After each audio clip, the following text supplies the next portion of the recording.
क्या कभी ऐसा लगा है कि हमारा भाग्य पहले से तय है, या फिर उसे बदलने की ताकत हमारे ही अंदर होती है? आज हम एक ऐसी ही कहानी के जरिए इस सवाल का जवाब ढूंढने की कोशिश करेंगे।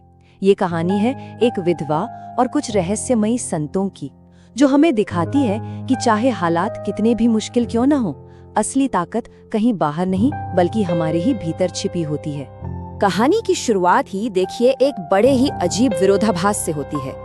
नाम तो था शांतिपुर, पर वहाँ के लोगों के दिलों में शांति नहीं बल्कि एक अजीब सा डर बसा हुआ था। ये एक ऐसा समाज था जो अंधविश्वास की जंजीरों में जकड़ा हुआ था, और इसी माहौल में हमारी कहानी की नायिका सावित्री रहती थी। तो चलिए कहानी के पहले हिस्से में सावित्री की दुनिया को थोड़ा करीब से देखते हैं। वो एक ऐसी विधवा है जिसका जीवन गांव की कुछ क्रूर परंपराओं की वजह से एक श्राप जैसा बन गया है। देखते हैं कि उसकी निराशा आखिर कितनी गहरी थी। सोचकर देखिए, सावित्री की जिंदगी सचमुच एक कैद जैसी थी। पति के जाने के बाद पूरे गांव ने जैसे उससे मुंह मोड़ लिया था। उसे अपशगुनी माना जाता, लोग उसे ताने देते, और यहाँ तक कि गांव के कुएं जैसी जगहों पर भी उसके जाने पे पाबंदी थी। उसका हर दिन बस अकेलेपन और अपमान में ही गुजरता था। और यही एक सवाल सावित्री के टूटे हुए दिल की आवाज बन गया था। अक्सर अपने पति हरि की तस्वीर के सामने वो अकेले में रोते हुए खुद से यही पूछती थी।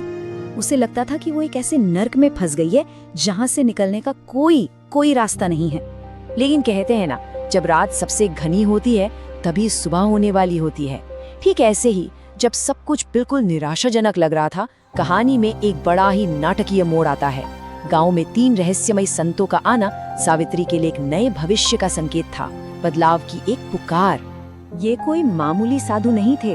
उनके चेहरे पर एक अलग ही तेज था, एक दिव्य आभा थी, और उनकी आंखों में एक ऐसी गहराई, एक ऐसा रहस्य था जिसे देखकर पूरा गांव हैरान रह गया। सब उनकी ओर खिंचे चले आ रहे थे। और तभी सबसे बड़े संत के मुंह से निकले इन शब्दों ने गांव में जैसे हलचल मचा दी।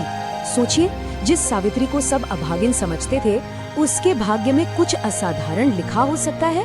किसी को भी इस बात पर यकीन नहीं हो रहा था, लेकिन सावित्री के लिए, उसके लिए ये शब्द सालों बाद उम्मीद की पहली किरण बनकर आए थे।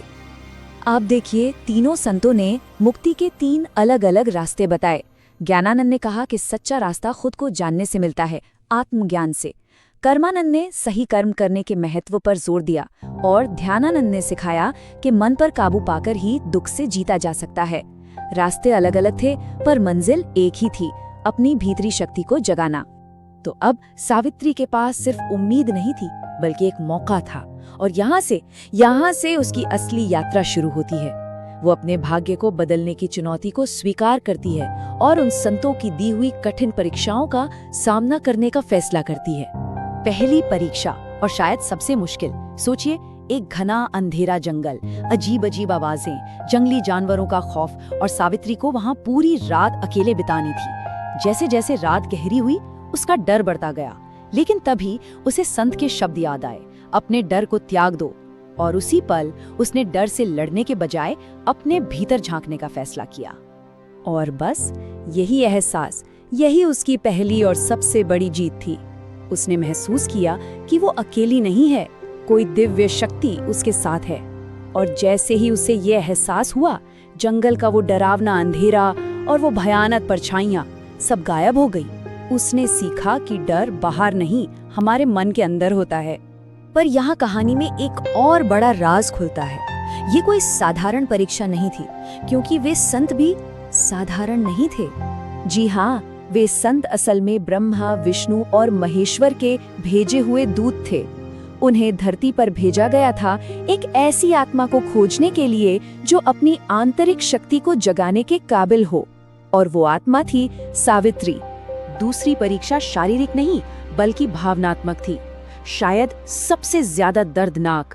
उसे अपनी सबसे कीमती चीज का त्याग करना था, और वो थी उसके पति की आखिरी तस्वीर। ये सिर्फ एक तस्वीर नहीं थी, ये उसके अतीत, उसके प्यार और उसकी सारी यादों का प्रतीक थी।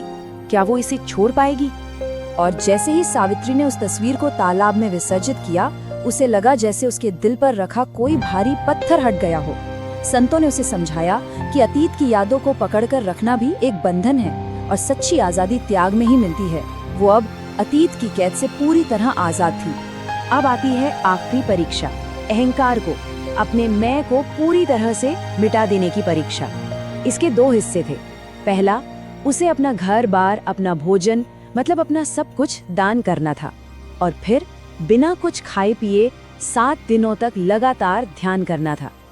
ये सिर्फ शरीर की नहीं, बल्कि मैं और मेरा की भावना को खत्म करने की परीक्षा थी। शुरुआत में तो भूख और कमजोरी ने उसे बहुत सताया, शरीर जवाब दे रहा था। पर जैसे जैसे उसका ध्यान गहरा होता गया, उसे एक कमाल का सच महसूस हुआ। असली ताकत शरीर में नहीं, मन में होती है। जब मन स्थिर हो जाए तो शरीर की हर तकलीफ को पार किया जा सकता है। तो इन तीनों मुश्किल परीक्षाओं को पार करने के बाद सावित्री अब वो नहीं रही जो वो पहले थी। अब हम कहानी के उस पड़ाव पर हैं जहां उसकी भीतरी शक्ति का उदय होता है और वो पूरी तरह से बदल जाती है। ये उसके ज्ञानोदय का पल था। 7वें दिन के आखिर में उसकी आत्मा एक नई, एक दिव्य शक्ति से जगमगा उठी। अब वो कोई आम स्त्री नहीं थी, बल्कि एक बहुत ऊंची चेतना से जुड़ चुकी थी। संतों के ये शब्द सिर्फ शब्द नहीं थे, ये उसके नए जीवन की घोषणा थी।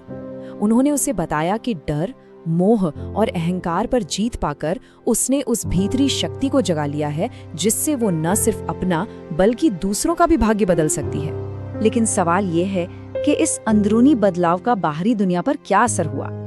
कहानी का अंत हमें दिखाता है कि जब सावित्री गांव लौटती है तो उसे एक नया सम्मानित जीवन मिलता है, जो उसकी जीती हुई लड़ाई का सबसे बड़ा इनाम था। वो नजारा वाकई देखने लायक रहा होगा। वही गांव वाले जो कल तक उसे कोसते थे, उसका तिरस्कार करते थे, आज उसकी आंखों में वो दिव्य तेज देखकर उसके पैरों में झुके हुए थे। ये इस बात का सबसे बड़ा सबूत था कि जब हम अंदर से बदलते हैं तो बाहरी दुनिया का नजरिया भी अपने आप बदल जाता है।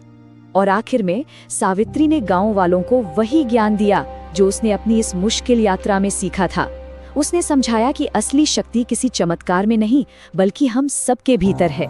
यही इस पूरी कहानी का सार है, एक ऐसा सच जो कभी नहीं बदलता। तो ये कहानी हमें एक बहुत ही गहरे सवाल के साथ छोड़ जाती है। डर और अहंकार, ये तो हम सभी के भीतर होते हैं, तो फिर इन्हें जाने देने का रास्ता क्या है? शायद इसका जवाब भी सावित्री की तरह हमें अपने अंदर ही खोजना होगा।